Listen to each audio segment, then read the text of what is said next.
যারা লাঠি চালিয়ে শিক্ষকদের আহত করেছেন সেই পুলিশ কর্মীদের ওপর কেন কোনো ব্যবস্থা নেওয়া হলো না প্রশ্ন তুলে বিধাননগর কমিশনারেট ঘেরাও করে বিক্ষোভ দেখালো বিজেপির যুব মোর্চা। সভাপতি ইন্দ্রনীল খান নেতৃত্বে বিধাননগরের সিপি অফিসের সামনে পুলিশের বিরুদ্ধে স্লোগান তোলেন বিজেপির যুব মোর্চার সদস্যরা। বিজেপির যুব মোর্চার সভাপতি ইন্দ্রনীল খাঁ জানিয়েছেন তাদের আসার কথা শুনে কমিশনার অফিস ছেড়েছেন। তিনি প্রশ্ন তুলেছেন মালদা মুর্শিদাবাদে যখন মানুষ মার খাচ্ছিলেন তখন পুলিশ কাপুরুষের মতো বসেছিল, আর যখন শিক্ষক পেটাতে হয় তখন বীর পুরুষ হয়ে যায়। তিনি আরো বলেছেন পার্থ চট্টোপাধ্যায়ের মতো লোকজন যখন বিধাননগরে বসে চাকরি চুরি করছিলেন তখন এই পুলিশই তাদের পাইলট কার দিয়ে নিরাপত্তা দিয়েছে।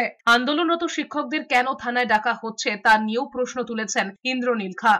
কার ইনস্ট্রাকশনে আপনি যারা যোগ্য শিক্ষক শিক্ষিকারা তাদের ওপর আপনার পুলিশ ফোর্স এইভাবে ব্রুট ফোর্স ইউজ করলো, লাঠিচার্জ করলো, তাদের বিরুদ্ধে অভিযোগ দায়ের করছেন, অথচ তৃণমূল নেতা সব্যসাচী দত্ত সহ তার সঙ্গে যারা ছিল তারা বিভিন্ন উস্কানিমূলক বক্তব্য তো দিয়েইছে, গায়েও হাত তুলেছে, কখনো মিডিয়ার গায়ে হাত তুলেছে, তো কখনো যারা যোগ্য শিক্ষক শিক্ষিকারা আছে তাদের ওপরও হাত তুলেছে, এবং তাদের বিরুদ্ধে কেন পুলিশ এখনো কোনো অ্যাকশন নেয়নি, এই প্রশ্নগুলো রাখতে চেয়েছিলাম সম্মানীয় কমিশনার অফ পুলিশকে, কিন্তু মমতা বন্দ্যোপাধ্যায় হয়তো তাকে থাকতে মানা করে দিয়েছে।